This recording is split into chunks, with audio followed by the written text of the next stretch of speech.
तो चलिए आज हम एक बहुत ही दिलचस्प कहानी में उतरते हैं। ये कहानी है मद्रास में ब्रिटिश न्यायिक प्रणाली की। और यकीन मानिए ये कोई सीधी साधी कहानी नहीं है। ये तो एक सदी तक चले उतार चढ़ाव, तरह तरह के प्रयोगों, गलतियों और हाँ, दो बिल्कुल अलग संस्कृतियों के टकराव की दास्तां है। अब देखिए, अंग्रेजों के आने से पहले यहाँ क्या था। दक्षिण भारत में न्याय का जो सिस्टम था वो पश्चाताप और दया के सिद्धांतों पर चलता था। मतलब अपराध को एक पाप की तरह देखा जाता था जिसे प्रायश्चित से शुद्ध किया जा सकता था। सजा का मकसद बदला लेना नहीं था और इसी पुराने स्थापित आधार पर एक पूरी की पूरी नई कानूनी व्यवस्था, एक तरह से कहें तो थोपी जाने वाली थी। तो फिर सवाल ये उठता है कि होता क्या है जब एक नई ताकत कानून के एक बिल्कुल अलग आइडिया के साथ आधमकती है। यही वो एक सवाल है जिसने अगले 100 सालों के कानूनी विकास की पूरी दिशा तय कर दी। यहीं से शुरू होता है कानूनी संस्कृतियों का वो टकराव जिसे टाला नहीं जा सकता था।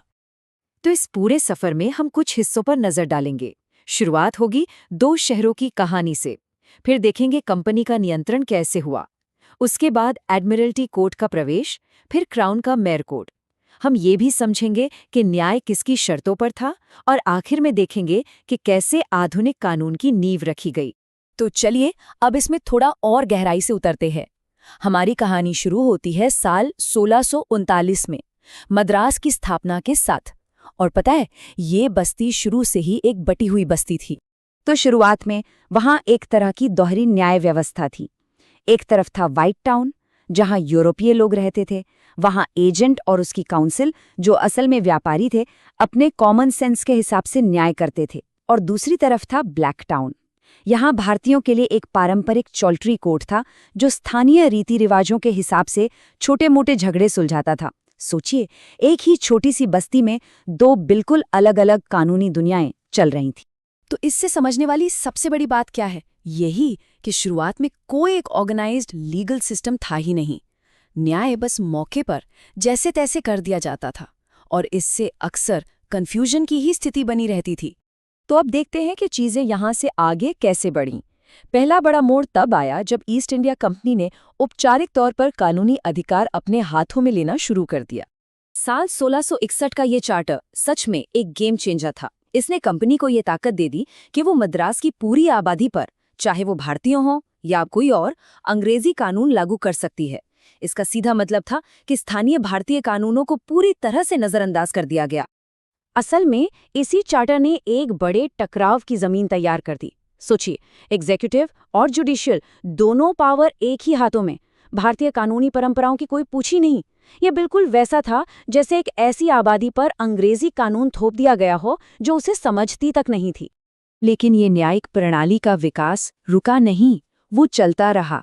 अब जो अगला फेज आया उसमें कुछ ज्यादा स्पेशलाइज्ड अदालतें बनी और हाँ, ट्रेन्ड वकील भी आने शुरू हुए। इस दौर में तो जैसे अदालतों की बाढ़ सी आ गई। कंपनी एक ज्यादा स्ट्रक्चर्ड सिस्टम बनाने की कोशिश कर रही थी।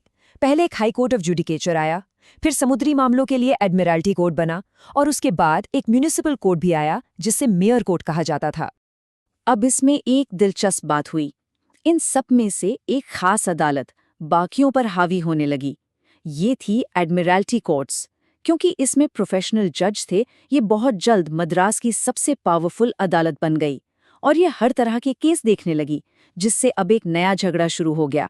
किसका अधिकार क्षेत्र क्या है, इसको लेकर।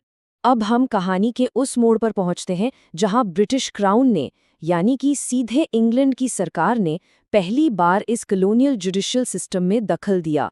तो ये जो 1726 का रॉयल चार्टर था, इसका मकसद था उस पूरे कन्फ्यूजन को खत्म करना।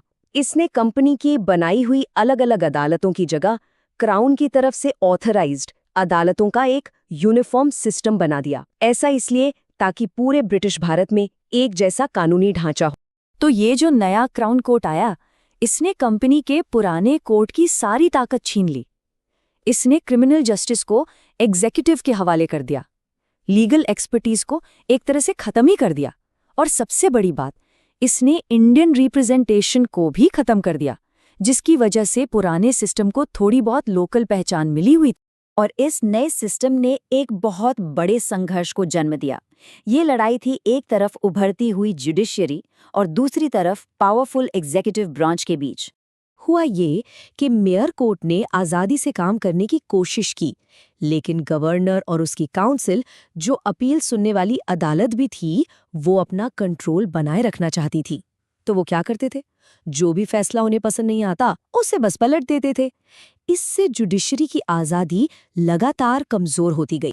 इस तनाव को समझने के लिए पगोड़ा शपथ का मामला बिल्कुल सटीक उदाहरण है।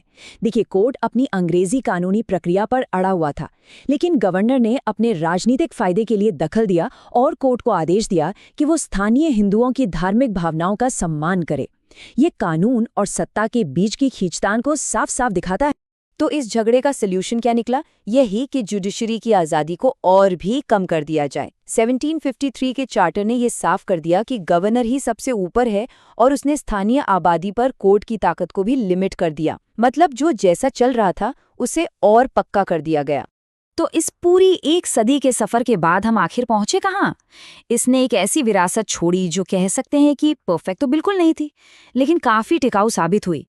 तो अगर हम इस पूरे विकास को स्टेप बाय स्टेप देखें तो ये एक अराजक शुरुआत से लेकर एक ऐसे सिस्टम तक का सफर था जिसमें बहुत खामियां थीं, लेकिन इसी सिस्टम ने उन इंस्टीट्यूशंस की नींव रखी जो आगे चलकर भारत के मॉडर्न लीगल सिस्टम का आधार बने। तो इससे हमें कुछ मुख्य बातें क्या समझ में आती हैं? पहली, कि ये सिस्टम किसी डिज़ाइन से नहीं बल्कि टकराव से बना। दूसरी, इसमें जुडिशियल इंडिपेंडेंस और लीगल एक्सपर्टीज दोनों की कमी थी। तीसरी, इसने हमेशा ही स्थानीय रीति रिवाजों के ऊपर अंग्रेजी कानून को तरजीह दी। और इन सब खामियों के बावजूद इसी ने उन संस्थानों को जन्म दिया जो आज भारत के हाई कोर्ट्स हैं। और ये पूरी कहानी हमें एक बहुत ज़रूरी सवाल पर लाकर छोड़ देती है।